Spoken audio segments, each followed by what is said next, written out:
হঠাৎ স্যারের চাকরি ছুটি। কেউ ভাবছে চাকরি গেছি, বেশ হয়েছে এবার।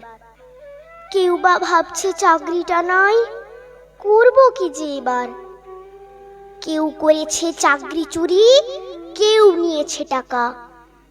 একবারও কেউ ভেবে দেখেছে শিক্ষক নেই স্কুলে, তাই স্কুলগুলো সব ফাঁকা? আমরা কি কোনো ভুল করেছি পড়তে এসে স্কুলে? ভাববো কিভাবে আজকে স্কুলে আছেন যে স্যার, কালকে যাবেন চলে। জড়িয়ে ধরে বললেন, স্যার আসবো না আর স্কুলে। হঠাৎ স্যারের এমন কথা বুঝতে পারিনি খুলে। চারিদিকে তখন হো হো পড়েছে, চাকরি গেল সবার। ক্ষতিটা যে কার হলো জানি না, ডুবলো ছাত্র সমাজ, এবার ডুবলো ছাত্র সমাজ।